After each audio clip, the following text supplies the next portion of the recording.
Shabbat Shalom, everybody. So we are going to do a Torah study today. So it's going to be interactive. So Deb, I'm going to ask for your help also with people want to share a comment or raise their hand. We're going to have it interactive as much as possible, but I have a lot of texts. So we're going to be interactive and also move through it. So I want to talk about a very powerful message that rises from Parshat Pinchas today. And we're going to jump right in just a moment. One thing I have to give as a warning, the book of Numbers is definitely rated R. And when you have an R rating for a movie, that means both violence and sexual content. And both of those things are in our text study today. The Torah doesn't shy away from that. If you'll recall, remember Bilam, the guy who tried to curse the Israelites and then he couldn't do it because blessings would come out of his mouth? Well, Bilam reminds me a lot of Putin because, Putin, instead of being able to do a direct frontal attack, he has a sneaky way of attacking. And that's exactly what happens in the lead up to our Parsha. Bilam ends up cursing the Israelites in a very sneaky way. He sends all of these Moabite prostitutes into the land to sow division amongst the Israelites. So I want to share this with you now. This is the lead up to this week's Parsha. While Israel was staying at Shittim, the people profaned themselves by whoring with the Moabite women who invited the people to the sacrifices for their God. The people partook of them and worshiped that God. Just to note that in the ancient Near East, often prostitutes, both male and female prostitutes, worked for pagan gods.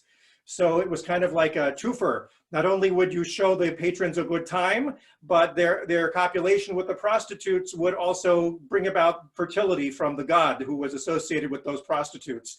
So that's the background, and they've been unleashed onto the Israelites. Thus Israel attached itself to Baal Peor, that's the Canaanite god, and the Lord was incensed with Israel. The Lord said to Moses, "Take all the ringleaders and have them publicly impaled before the Lord so that the Lord's wrath may turn away from Israel." So Moses said to Israel's officials, "Each of you slay those of his men who attach themselves to Baal Peor." Just then one of the Israelites came and brought a Midianite woman over to his companions in the sight of Moses and the whole Israelite community, who were weeping at the entrance of the tent of meeting. When Pinchas, son of Eleazar, son of Aaron the priest, saw this, he left the assembly and, taking a spear in his hand, he followed the Israelite into the chamber and stabbed both of them, the Israelite and the woman, through the belly. Then the plague against the Israelites was checked. Those who died of the plague numbered 24,000. Really horrible, disturbing story on every possible level. This is not the fun stuff in the Torah right here. This is the lead up to the beginning of this week's Parsha. We have this cliffhanger, this horrible killing that happens at the end of last week's Parsha. And now we have Pinchas. So I'm going to ask something of you. As I read you this account, the opening verses of Parshat Pinchas, I want you to share your honest reaction about Pinchas and about God. What do you think of Pinchas and God? That's the question. The Lord spoke to Moses saying, "Pinchas, son of Eleazar, son of Aaron the priest, has turned back my wrath from the Israelites by displaying among me his passion for me, so that I did not wipe out the people Israel in my passion. Say therefore, I grant him my pact of peace. It shall be for him and his descendants after him a pact of priesthood for all time, because he took impassioned action for his God, thus making expiation for the Israelites." So that's what God thinks of Pinchas's action. And my question to you is, honestly, what do you think of Pinchas here, and what do you think of God here? And while you're thinking of that answer, I just want to read you Rashi explaining this text. He says, "This means I give him my covenant, that it should be to him as a covenant of peace, just like a man who shows gratitude and friendliness to one who has done him kindness. So here too, the Holy One, blessed be he, expressed to him his peaceful feelings toward him." So we're gonna stop right there for a moment. And tell me your honest reaction to that text. There is one, and I'm going to ask people not to raise your hand. I can't see those right now, but do it through the chat. So Amy Sheldon says, "This is horrifying. It appears to be okay to murder in the name of God." Yeah, right. How many of us found God's reaction to be horrifying? Right? There's a lot that's horrifying here. And this is what I want us to kind of explore today. So we're going to go back now. Alan Minton says Pinchas was a model for Yigal Amir. Exactly. There are many of us who think of Yigal Amir, who really thought he was acting in the name of God because he thought that Shimon Peres, I'm sorry, that Yitzhak Rabin was a traitor to the Jewish people, and he acted in this horrifying way, following apparently in the footsteps of what Pinchas has done. Well, guess what? We're not alone. The rabbis aren't comfortable with this story either. And we have this squirming around the story here. This is from the Talmud. This teaches that Pinchas, as it were, wrought judgment, pleaded with his creator. The ministering angels sought to push him away because he spoke harshly to God. The Holy One, blessed be he, said to them, leave him be. He's a zealot, son of a zealot, from the tribe of Levi, who was zealous in avenging the violation of his sister Dinah. He is an alleviator of wrath, son of an alleviator of wrath, a descendant of Aaron, who alleviated the wrath of God during the plague that followed the assembly of Korach. So in a sense, what the rabbis are trying to explain away here, not to my satisfaction, probably not to yours. Oh, it's like boys will be boys. He's just a firebrand. So of course I got to make peace with him. He's just, that's how he is. That's what it's in his mishpacha. It goes all the way back to Levi. So one form of discomfort. Here's another one. This is interesting. From where do we derive that the service of a blemished priest is retroactively invalid? Rav Yehuda says that Shmuel says, as the verse states with regard to Pinchas, wherefore say, behold, I give him my covenant of shalom, which means that he received the covenant when he is whole, shalem, but not when he is blemished and lacking. The Gemara comments, but shalom is written, not shalem. Rav Nachman says the letter vav in the word shalom is severed. According to tradition, this letter is written with a break in it, and therefore the word can be read as though the vav were missing. So according to traditional ways of writing this, when they say briti shalom, my covenant of peace, we have this idea that you don't write the word shalom fully. You break up the vav, right? That's right there. The rabbi is expressing, we don't really like this fanatic behavior. We're not comfortable with it. All of this being said, I want to bring in actually today a teaching from Jacob Milgram, who's a modern Bible scholar. And he has us look at this from another angle. And so I want to go back to the actual story that from before this week's Parsha. Take a look at what God commands Moses to do. The Lord said to Moses, take all the ringleaders and have them publicly impaled before the Lord so that the Lord's wrath may turn away from Israel. Okay, that's what God said. And look what Moses then commanded. Each of you slay those of his men who attach themselves to Baal Peor. Notice anything funny about God's command and then Moses' words? Anybody want to share? Do you notice anything different about the two? Where do you see it? We have a lot of responses, but it's for earlier. Amy Sheldon says it softens it. So Moses is softening it. Why don't you read some of the other responses? From Alan Nelsner, the translation passion seems wrong to me. A better translation is zealot. The zealots were basically terrorists and ended up in a mass suicide at Masada. That's not a model to emulate. Yes. That his ancestor Aaron is known for making peace. And Leib and Kaminsky, what if Pinchas killed one to save many? Supposedly many were going to die and we hear of only one. Yeah. There's several more. Great points, folks. By the way, the point about the kina meaning zealous, if you look at God says bekina oet kinati, this is even more problematic when you look at the Hebrew because it says he was zealous for my jealousy, for my zealousness. So he was zealous for me being zealous. So God is God being a terrorist here, God forbid? Right? It leaves us with this strange open question. Okay, so I want to come back to Amy's point that God says, what did God literally say to do? Leaders.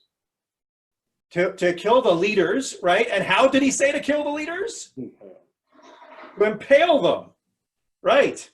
And what did Moses actually say? Right? Each of you slay those of his men who attach themselves to Baal Peor. He definitely took off some of it. He's not being as specific or as horrifying in some way. I guess it's still horrifying. Killing is killing. So But Howard, I think Weiss says, God says, slay the leaders, and Moses says, slay all the wrongdoers. yeah, so maybe in some ways Moses is even worse, right? It's an interesting difference between the two. And there are scholars who think perhaps Moses was trying to be an intercessor. Moses has tried to calm down God in the past. And maybe he's trying to say, well, this is what God didn't want them to be impaled so much. None of these things really hold a lot of water.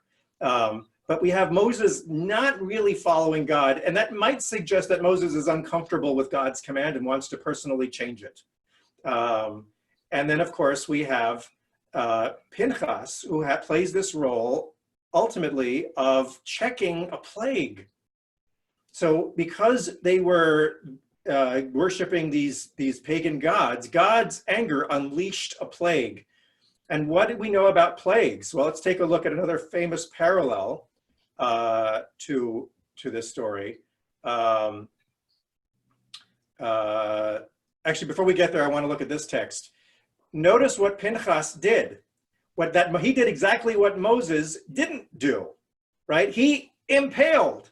And notice that Zimri was the son of Salu, chieftain of the Simeonite Israel house. So he's literally carrying out God's literal command when Moses didn't.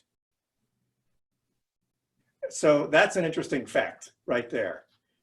So then we have this idea of stopping a plague. And this is just another famous thing. This is in the story of Korach, which the Talmud mentioned, right? When Korach did his rebellion, God unleashed this plague. And it says, when Moses and Aaron reached the tent of meeting, the Lord spoke to Moses saying, remove yourselves from this community that I may annihilate them in an instant. They fell on their faces. Then Moses said to Aaron, take the fire pan and put fire in from the altar, add incense and take it quickly to the community and make expiation for them. For the wrath has gone forth from the Lord, the plague has begun. Aaron took it as Moses had ordered and ran to the midst of the congregation where the plague had begun among the people. He put the incense and made expiation for the people. He stood between the dead and the living until the plague was checked. So very interesting. So by the way, this is a beautiful, I've seen drashes where this idea of he stood between the living and the dead to check the plague is a beautiful metaphor for all of those people who are working in hospitals and medical and nurses and technicians in hospitals who stand between the living and the dead to check the plague. So they are in the tradition of Aaron. But here we have this notion of what is it when God unleashes a plague? What do we know about when God unleashes these things into the world? They kill innocent and guilty alike, indiscriminately. Can somebody think of examples of other moments in the Torah when God unleashed something in the world and it didn't stop to look who was deserving to die and who wasn't? What? The flood. The flood. Killing of the firstborn. There you go, right? All of these times, somehow there is this dimension of God that is over and over again in the Torah, that once you reach this point of divine rage, it unleashes an evil in the world that kills innocent and guilty alike, right? And I just want to show you now, I want to do a little Kabbalah with you. This is a map of all of the universes according to Kabbalah. Don't worry, I'm not going to go into details now, but we have the highest universe is called Keter or crown, and then there are these other universes called Sfirot that all interconnect with each other because everything is interconnected until it flows down to Malchut, which is our universe. This is where we live here. And so there's this divine flow that comes down to our world according to Judaism, to Kabbalah. And to make a long story short, this right side of, this is called the Eitz Chaim, the tree of life, is named after this universe, Chesed. This is the side of Chesed, of kindness, of love. And the left side, also called the Sitra Achra, the other side, is named after this one called Gvura, which is the side, so if this is love, which is boundaryless, it embraces all things. Gvura is all about separate, walls, things that separate us out from each other. Both are necessary in order to be balanced in the universe. You can't have boundarylessness entirely because then you'd have nothing. So you need some boundaries. But if our actions, which affect everything up above here on earth, cause the whole, imagine with me this whole screen tipping toward the left side, right? It's like the game Pachinko, right? Everything starts to come down this side, right? Too much. You have too much flow from the Sitra Achra, from the left side, and then you have too much boundariedness, too much separation flowing into the world, and then that's what's called evil, right? Because once you have too much flowing only from this side and not enough from this side, too much wall building and separating and division coming down the world, that unleashes divine wrath. And it unleashes in the form of plague and kills indiscriminately innocent and guilty alike. Pretty sobering, huh? That this is, these kinds of connections are drawn in the Jewish tradition since ancient times. And it's hard not to make the connection of what the nature of the world that we find ourselves in this moment is all about. So there is this, we have incredible power as human beings, and it takes sometimes an extraordinary effort on the part of humankind to bring it back into balance. And according to rabbinic tradition, in order for the universe to be back in balance, there has to be more flow from the right side, the chesed side, than from the sitra achra side, right? You have to have more love flowing in than boundaries and separations. Then you're back in correct balance. We're out of that balance, folks, in the world today. So Jacob Milgram takes a look at Pinchas and what he did. And he noticed that it says, "You shall make Aaron and his sons responsible for observing their priestly duties. Any outsider who encroaches shall be put to death." So what he reads that as, again, modern biblical commentator, is that this is a command from the Torah that all of the Levites have a sacred responsibility. You can't have somebody who is not permitted into the sacred precinct to go in. Because then if you do, all of the Levites and Kohanim are held responsible, and God will kill them all indiscriminately, because that is putting that tree of life into the wrong balance, and they will all start to die. So according to Jacob Milgram, what was Pinchas actually doing? He was protecting the priests and the Levites and the Israelites all at once, because the plague was already going into the Israelites. He was acting in a kind of self-defense, not only of himself, but of all of the Levites, all of the people, and all of the Israelites. This is, you can buy it or not. I don't know if I buy it, but it is a very important teaching for us to think about at this time. Amy Sheldon says adding a boundary to put things back in balance. Yes, sometimes you need boundaries to put things back in balance. Yes, you can't have a universe that's all just a big love fest all the time, because then there's no separation, there's no diversity, there's no nothing. Then you just have a big mush. So there has to be some of the Gevurah side, but too much of that becomes evil in the world. Right? That's the Kabbalistic cosmology. Right there. You follow me on this? You tracking me?